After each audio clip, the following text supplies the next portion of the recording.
Okey, kita tengok dulu. Kalau kita tengok sebelum ni saya dah bincang, kita perlu cari titik persilangan di antara ni persamaan ni dia lurus dengan lengkung ni. Nanti kamu cek ni nilai dia -2. Yang ini pula adalah titik persilangan antara dua garis. Ni kamu cek balik video yang sebelum ni. Nilai dia -1/2. Yang ini pula titik persilangan dia adalah -1. Okey, cara dapatkan kamu tengok video yang sebelum ni. Okey, kemudian kita sekarang ni nak jawab soalan. Kita nak kira area. Okey, tadi kalau kita tengok formula area ni dia ada dua. Yang pertama, kita gunakan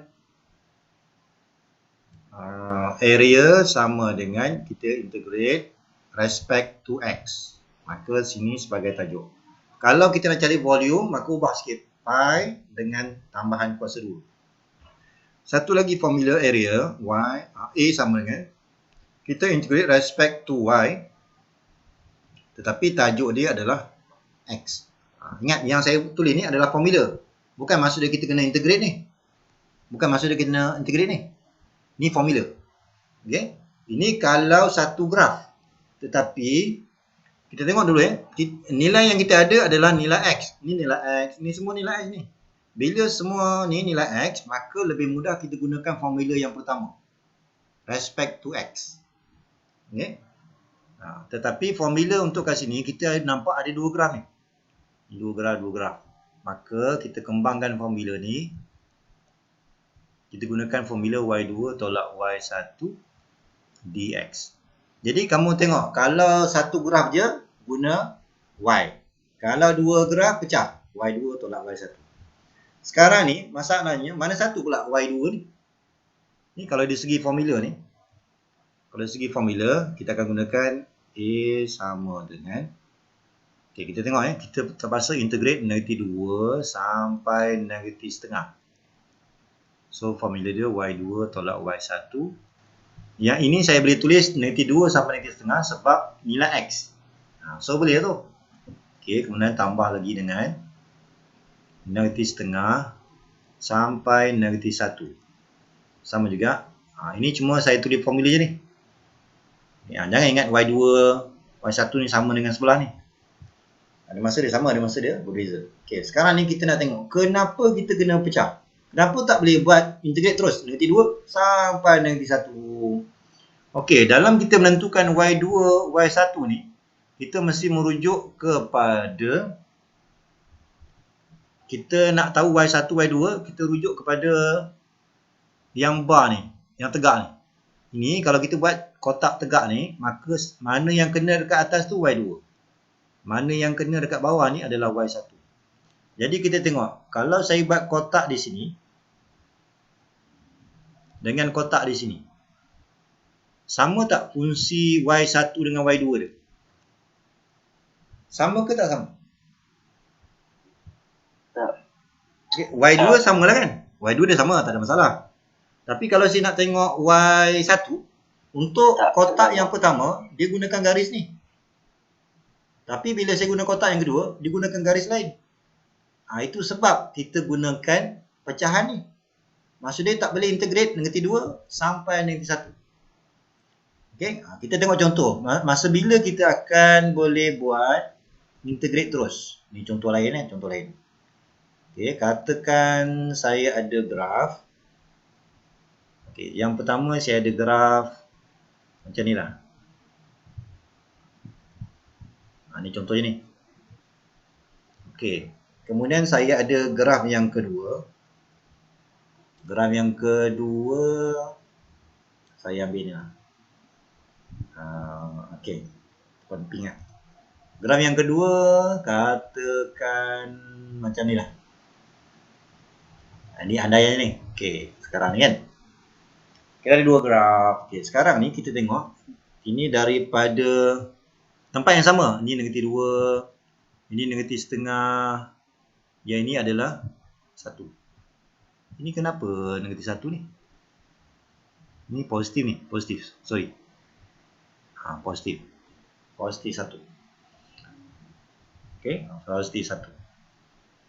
Okey, sekarang ni cuba kita bina kotak yang tegak ni. Kita bina satu di sini. Satu lagi di sini. Sama tak fungsi atas dan bawah dia? Sama kan? Bila sama, maka kita boleh gunakan formula area sama dengan integrate -2 sampai 1. Sebab graf yang kedua dan yang pertama tu sama. Sama. Okay?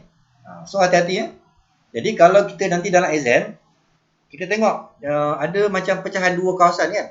Jadi kita kena check sama ada kita boleh integrate terus ke ataupun terpaksa pecah juga. Cara kita nak kenal tengok kita punya formula kita Y2 tolak Y1. Maksud dia saya perlu rujuk kepada kotak yang tegak. Jadi kita bina dua kotak di dua kawasan. Kita tengok fungsi atas dan bawah sama tak? Kalau sama macam ni sama, maka terus. Tak payah nak buat nanti 2 sampai nanti setengah. Nanti setengah sampai 1. Tak payah. Kita buat terus. Nanti 2 sampai 1. Okay? So kita boleh cantumkan. Tapi untuk soalan ni terpaksa pecah. Sebab fungsi atas dan bawah tu ada yang berbeza. Okey, boleh? Faham ke? Boleh?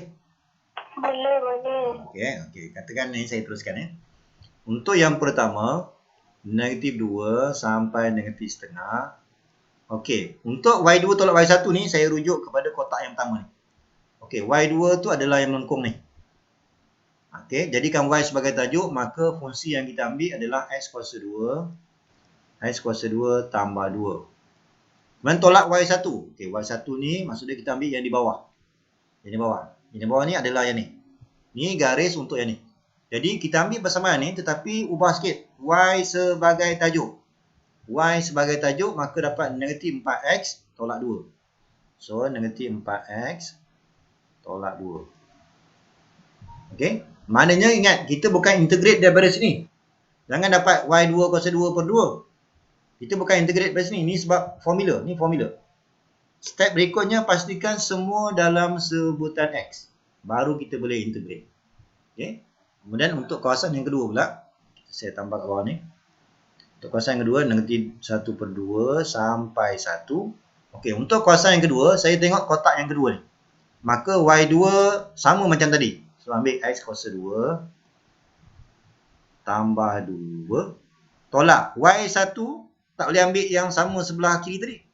Dia dah guna persamaan lain. Ini adalah 2x tambah 1 dx. Okey. Maka daripada sini nanti kamu integrate lah. Integrate, masukkan nilai. Okey. Nanti kamu rujuk kepada video yang sebelum ni. Untuk nak buat pengiraan sampai habis. Saya nak tunjukkan kenapa kita terpaksa pecah. Untuk kes ni terpaksa pecah 2. Ni sebabnya sebab bawahnya tak sama fungsi. Berbeza dengan soalan ni. Ingat untuk chapter 2 ni, bila kita nak solve differential equation. Yang pertama kita tengok dulu istilah. Tadi kita dah tengok dalam kuliah istilah ni.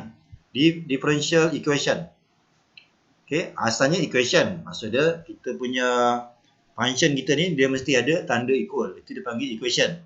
Kemudian dalam equation tu dia ada bersama dengan simbol dy dx. Itu yang dia panggil differential equation. Kalau tengok soalan ni, ini adalah dy dx bercampur dengan fungsi yang biasa. Ini dia panggil differential equation. Yang ni pun sama.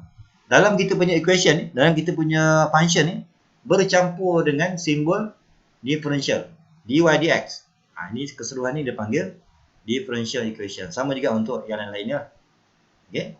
Jadi sekarang ni bila kita nak solve, kalau kita nak solve differential equation, dia ada dua. Yang pertama, kita mesti guna kaedah yang pertama separable. Maksud dia kita cuba asingkan. Separable method ataupun separable variables. Dia punya kaedah dia. So nanti dalam exam kamu kena tentukan nak guna yang mana satu.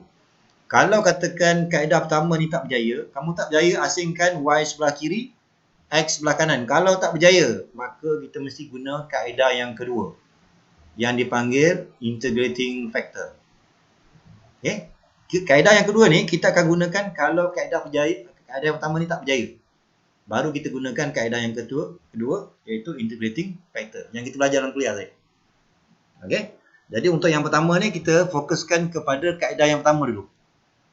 Kaedah yang pertama dulu, separable. Bagaimana kita nak selesaikan? Yang pertama lah. Yang pertama iaitu kita gunakan separable variables method. Kan? Kaedah yang pertama ya. Jadi bila kita jumpa soalan, kita cuba dulu asingkan y sebelah kiri, x sebelah kanan. Contoh yang paling mudah, contoh yang ni lah. Okey, kita asingkan y sebelah kiri, maka yang ni akan bergerak ke kiri, dia akan jadi bahagi. dy dx ni kita bawa ke sebelah sana. Jadi rupanya untuk soalan ni kita dah berjaya asingkan kiri y, kanan adalah x.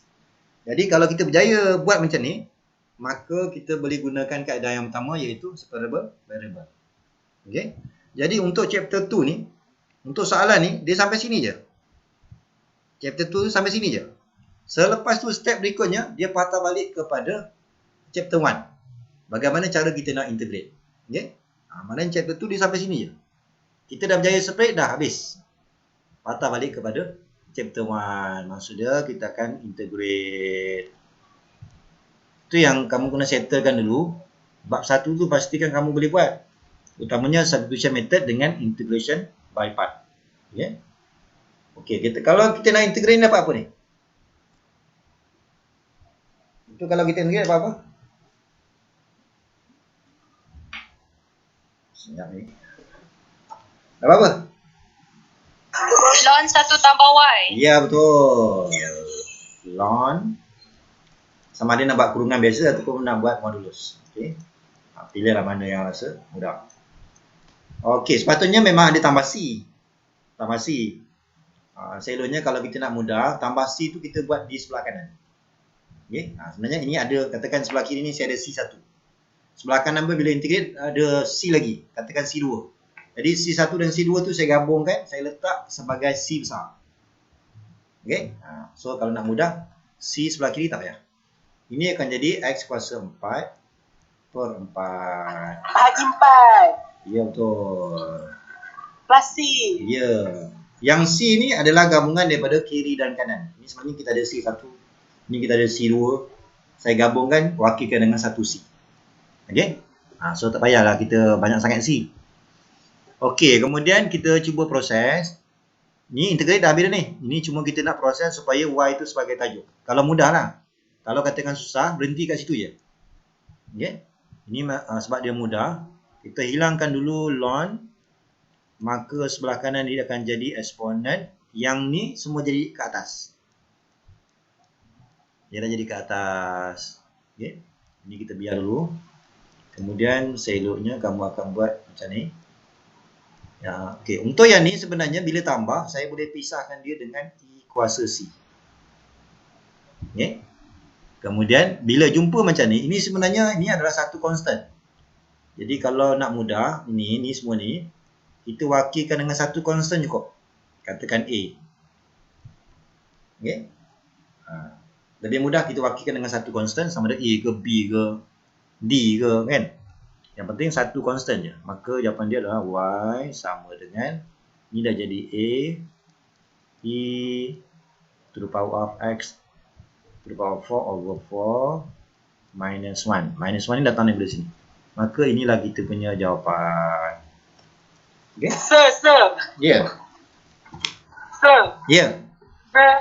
Ya, kenapa? What, sir? Kenapa? Sir. Kenapa kita tukar jadi E, sir? Sebab bila ln, bila kita hilangkan ln, bila ln ni hilang, maka muncullah eksponen. Kan kita biasa macam tu. Kalau katakan saya ada ln x sama dengan 5. Kan? Maka bila saya nak cari X, jangan terus sama dengan 5 pula. Lon ni hilang, muncullah eksponen. Tapi sebelah kanan tu dia akan jadi kuasa. Kan kita belajar sebelum ni. Hilangkan lon, maka muncullah eksponen. Maka sebelah kanan dia akan jadi ke atas. Okey, boleh tak? Hello? Habis sir, kenapa boleh jadi A sir? Oh, okey. Yang ini sebab, ini kalau tambah, saya ubah cara penulisan. Tambah ni sebenarnya saya boleh tukar kepada darab. Sebab dia indeks. Bila tambah, boleh tukar kepada darab I kuasa C. Kemudian, yang ini, kita tengok, ada nampak macam dia punya constant tu macam ada 2 kan. Jadi, nak mudah, kita wakilkan dengan 1 je. Ni wakilkan dengan 1 sebab ni constant. Tapi janganlah kalau I kuasa X, jangan wakilkan dengan constant pula. Sebab X tu adalah variable. Kena kekal kan. Macam ni yang saya kekalkan ni. Ini untuk yang kes nombor saja. Ini sebenarnya nombor je ni. I kuasa sebarang nombor. Nombor lah. Jadi nombor tu kita biasanya penulisan wakilkan dengan 1 constant. Okey. Soalan B kita ada dy dx sama dengan y kuasa 2 1 tambah eksponen x per eksponen x. Okey, jadi kita ubah sebelah kiri ni y. So saya akan ambil 1 per y kuasa 2 dy sama dengan 1 tambah eksponen x over ex dx. Bila macam ni baru kita boleh, maksudnya kita boleh asingkan lah. Bila kita berjaya asingkan, ini dipanggil separable variables. Maknanya kaedah yang pertama lah. So kita akan integrate. Maksudnya chapter 2 ni dia sampai sini je. Kita dah berjaya pisahkan, dah cukup. Lepas tu kita gunakan kaedah chapter 1. Okay, yang ini kalau kita nak mudah integrate ni, kita gunakan ubah kepada indeks. Okay, yang ni pun, ni sebenarnya saya boleh tukar ni. Yang ini sebenarnya dia akan jadi 1 per ex tambah dengan ex per ex. Dia boleh berkongsi kan. Maka kita boleh tukar integration of ini kalau nak mudah jadikan dia bentuk kuasa. Ini akan jadi 1.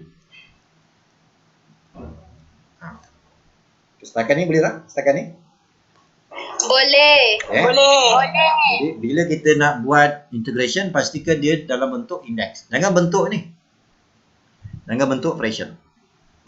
Okey, kemudian ni kita integrate, kuasa akan bertambah 1 bahagi dengan kuasa yang baru. Termasuk negatif lah. Ada yang saya tengok dalam exercise tu, dia ambil positif. Tak boleh lah. Dia kena ambil negatif sebab kuasa dia. Okay. Okey, kemudian ini sama dengan okey, I ni kalau kita integrate dapat apa ni? I kuasa negatif X per berapa? Bagi negatif 1. Ya, betul. Integrate 1 dapat? Lama ya. X. Ya, betul. Dan bila dah selesai semua, kita akan buat tambah C. 1 je C. Okey, kemudian kita permudahkan ni. Ini negatif 1 per Y. Ini akan jadi negatif eksponen negatif X tolak tambah X tambah C. Okey, katakan saya jadikan positif dulu. Ini negatif X tolak C. Kemudian saya nak jadikan Y sebagai tajuk. Maka Y sama dengan, terbalik je dah. Jadi 1 per I negatif X tolak C. Selesai. Itulah kita punya jawapan. Okey, setakat ni ada apa nak tanya?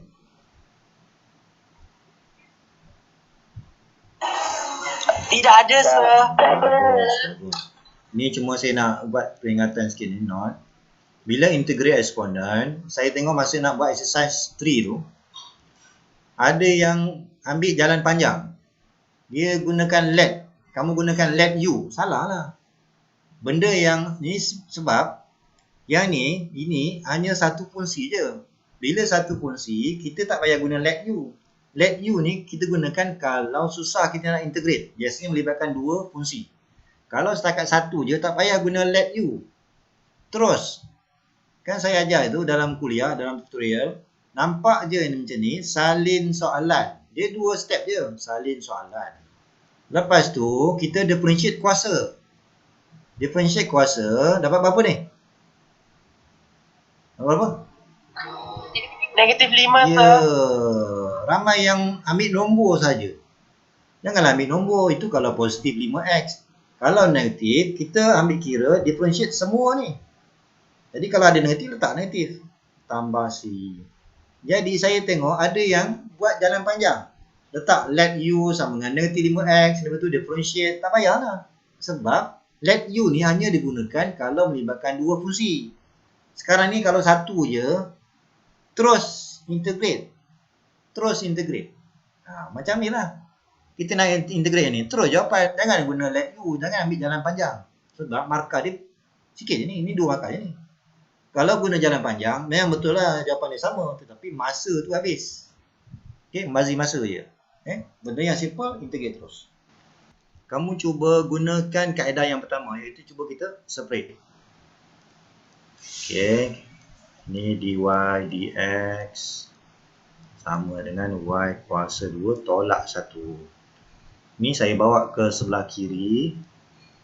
Y kuasa 2 tolak 1 dy. Yang tangent ni saya bawa ke sebelah kanan. Okay, tangent x dx. Jadi kita berjaya asingkan kiri dan kanan. Bila berjaya kita asingkan, maka memang salah kita gunakan kaedah separable. Okay? Jadi chapter 2 ni dia berhenti sampai sini je. Lepas tu patah balik kepada kemahiran chapter 1. Okay. Kalau nak ikutkan kita punya kaedah, sepatutnya saya akan integrate. Kan? Masalahnya, boleh tak kita integrate terus ni? Boleh ke tak boleh? Untuk sebelah kiri ni. Tengok je soalan terus dapat jawapan. Boleh ke? Boleh ke tak boleh? Hello? Boleh. Oh. Hebatnya. Kalau boleh dapat apa? Dapat loan. Lan. Iyalah tu. Apa syarat kalau kita nak integrate dapat loan? Syarat di bawah ni kuasa berapa? Degree mesti satu. Satu. Ni dah 2. Mana boleh dapat loan? Insaf lah. Alisha. Kan? Okey, ni maknanya kita tak boleh integrate terus. Kemudian yang sebelah kanan pula. Boleh tak kita integrate terus? Ada tak kita boleh integrate 1 per tangent? Ada tak? Daripada table yang saya bagi hari tu. Tengok je soalan trigonometri terus kita dapat jawapan. Boleh tak? Ada tak dalam table? Dah, hang. Okey. Jadi kalau ikutkan 1 per tangent tak ada dalam kita punya senarai untuk kita integrate terus dapat jawapan. Okey. Jadi bila jumpa macam ni, maksud dia kamu kena pisahlah. Kamu pisahkan, fokuskan sebelah kiri dan kanan. Okey, yang pertama ni, ini sebenarnya kalau kita nampak ni macam boleh faktor. Bila jumpa je soalan boleh faktor, maka kamu mesti ingat, mesti guna partial fraction. Nampak? Soalan tadi tanya benda lain. Tapi dia akan melibatkan chapter 1 juga. Okey. Jadi bila kita jumpa soalan sebelah kiri ni nak integrate tak boleh, maka cuba kita asingkan dulu. Supaya ringan sikit. Okey. So ingat balik bagaimana cara nak buat partial fraction. Okey, kalau lupa tengok balik. Okey, hilangkan denominator, maka kita akan dapat B darab Y tolak 1. Okey. Ada 2 constant.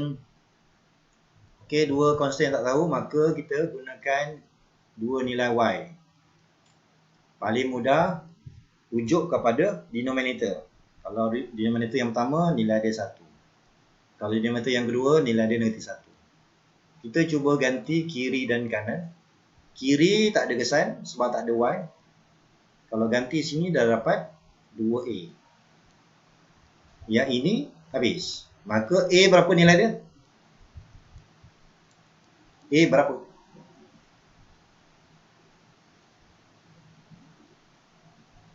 senyap je ni. 1/2. Mudah je kan.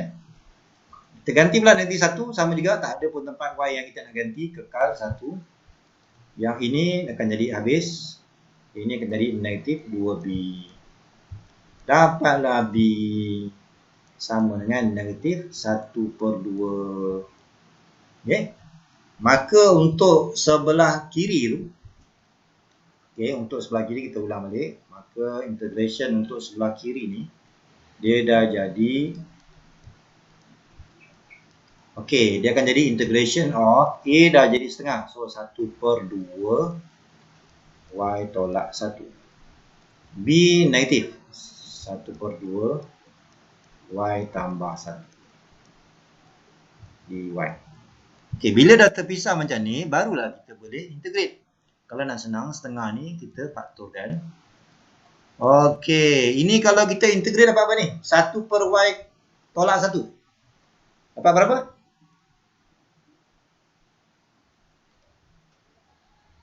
Boleh dapat tak Lon? Boleh. Ini baru boleh sebab dia kuasa 1. Kau jangan nampak je per terus dapat lon. Tak boleh. Dia syarat dia mesti Y kuasa 1. So dapatlah lon. Okey, yang ini pun dapat lon juga. Y tambah 1. Okey. Ini kalau kita perasan ni sebenarnya saya boleh cantumkan lon ni. Okey, bila tolak akan jadi bahagi. Okey, sepatutnya ada tambah C lah. Ni sebab sebelah kiri, tak payah buat tambah C. Okey, ini settle untuk sebelah kiri. Kita tengok pula sebelah kanan. Sebelah kanan pun sama juga. Mana boleh kita integrate terus. Jadi kita ubah. Fokuskan sebelah kanan pula, right hand side. Kita nak integrate 1/2 tangent X dx. Ni kalau nak senang 1/2 ni saya keluarkan. Tukar tangent. Tangent adalah sin over cos. Sekejap. Okey. Kemudian kita ingat balik. Kalau atas ni trigonometri, bawah pun trigonometri. Kita nak guna kaedah apa ni? Substitution ataupun integration by part? Substitution. Ya, betul. Macam tu lah. Maknanya untuk selesaikan ni, patah balik kepada chapter 1. Jadi kena main lah. Kalau macam ni baru kita guna substitution.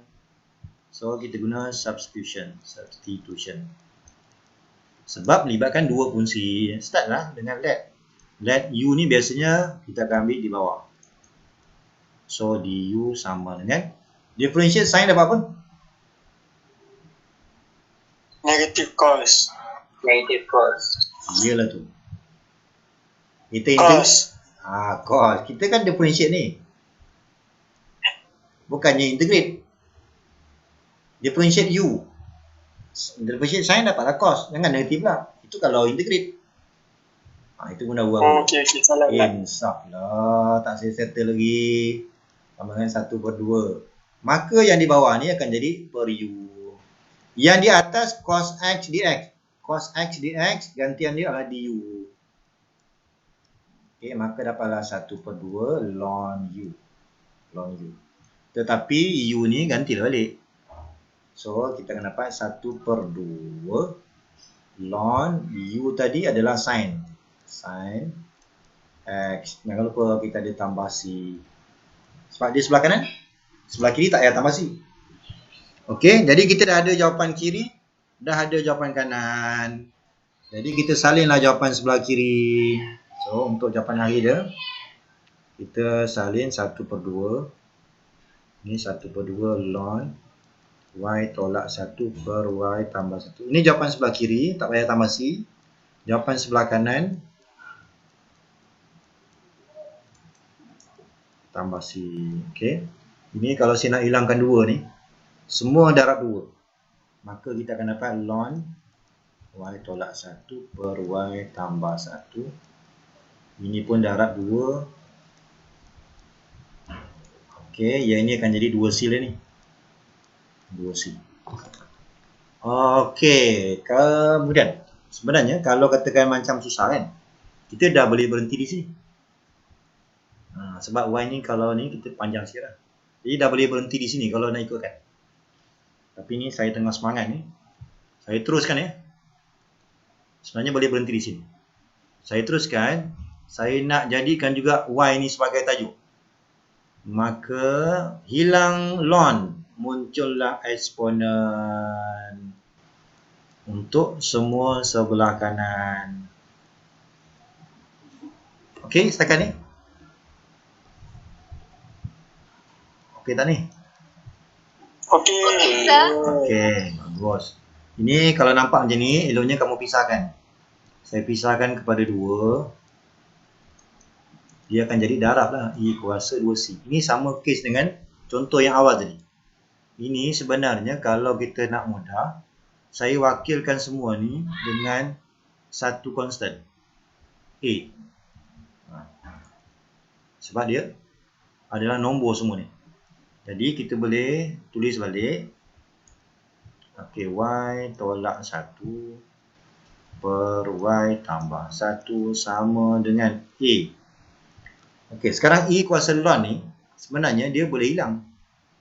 Maka sekarang ni A sin X. Okey, E dengan ln ni hilang, maka sin ni turun ke bawah. So A sin X. Kemudian kita boleh proses lagi. Sebab saya punya target nak dapatkan Y sebagai tajuk. So kita akan ambil A sin X Y tambah 1. Kemudian kita teruskan lagi. AY sin X tambah A sin X. Okey, disebabkan Y ni ada di sebelah kanan, saya kumpulkan ke sebelah kiri. Maka kita akan dapat Y, boleh ke ni? 1 tolak A sin X. Nampak ke tak nampak ni? Okey tak ni? Maka kita dah berjaya jadikan Y ni sebagai tajuk.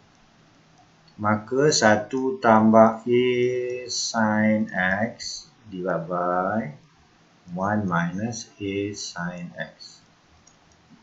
Berhenti di situ. Maknanya kalau kita nak jadikan Y itu sebagai tajuk lah. Kalau lemah semangat, berhenti sampai sini. Jadi dalam exam nanti kamu tengok markah dia.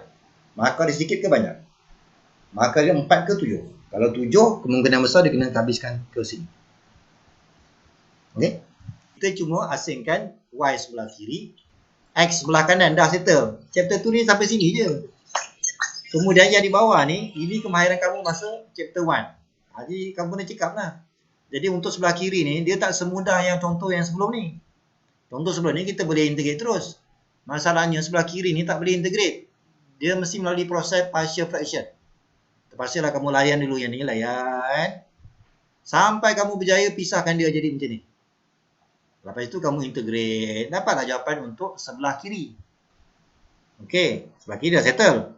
Kemudian sebelah kanan pun gitu juga. Dia tak boleh kita nak buat integrate terus. Tak ada. Dalam table yang saya bagi tu, tak ada pun yang buat 1 per tangent. Tak ada. Kalau ada, kita tak payah buat panjang-panjang macam ni. Tak ada. Bila tak ada, terpaksa buat juga integration dengan cara proses balik. Proses, antaranya untuk kes ni lebih sesuai guna substitution. Cara kita nak kenal, ingat, kalau dua fungsi sama, mesti guna substitution. Kalau dua fungsi berbeza, integration by part. Okey. Dan proses. Dapatlah jawapan untuk sebelah kanan. Tapi jangan berhenti di sini. Ini kita baru proses kiri satu, kanan satu. Soalan bukan tanya yang tu. Soalan tanya semua sekali, kiri kanan. Jadi kita terpaksa ambil yang jawapan sebelah kiri, ambil jawapan sebelah kanan. Okay. Ini kalau kita proses, sebenarnya kita dah boleh berhenti kat sini sepatutnya. Kita dah boleh berhenti di sini. Di sini. Okay. Kecuali kalau soalan itu minta, jadikan Y itu sebagai tajuk. Okay. Sebab ini sebenarnya kena proses panjang lagi. Sebab Y ini kalau jadikan sebagai tajuk, dia tak boleh dapat gitu je. Okay. Jadi kalau yang lemah semangat tu, kalau soalan tu umum, kamu boleh berhenti di sini. Yang penting kamu dah berjaya integrate. Yang biru yang ke bawah ni, ini kalau katakan soalan minta Y itu sebagai tajuk. Jadi inilah cara kita nak proses. Hilangkan ln. Ini proses yang pertama. Lepas itu bila nampak tambah, rupanya kita boleh pisahkan dia. Tambah ni kalau kita pisahkan, dia mesti jadi darab. Okay. Kemudian kalau kita tengok, E ni adalah nilai constant. C pun nilai constant juga. Jadi keseluruhan ni kita boleh wakilkan dengan satu nombor, constant. Pilihlah A ke, nak pilih B boleh. Sebarang constant. Nanti bila kita buat cara macam tu, sebelah kanan kita dah jadi simple je. A sin X. Kan simple je tu. Kemudian, saya darab silang. Okay, darab silang. Kemudian kita akan kembangkan. Kemudian kita kalau nak jadikan Y sebagai tajuk, mana boleh ada Y, ada dua Y. Jadi apa yang kita buat, kumpulkanlah Y ni sebelah kiri. Bila saya kumpulkan, dia kan jadi tolak AY. Tolak AY. Kan sama tu. Ni bawa ke sebelah kiri. Dapat A negatif AY sin X. Kan sama ni. Kemudian yang nombor 1 ni, bawa ke sebelah kanan. Dia kan jadi tambah. Jadi 1 tambah. Gabung dengan yang dah ada ni. Kemudian bila kita berjaya faktulkan, maka yang ni saya tak nak. Sebab saya nak proses jadikan Y itu sebagai tajuk. Maka dapatlah jawapan ni.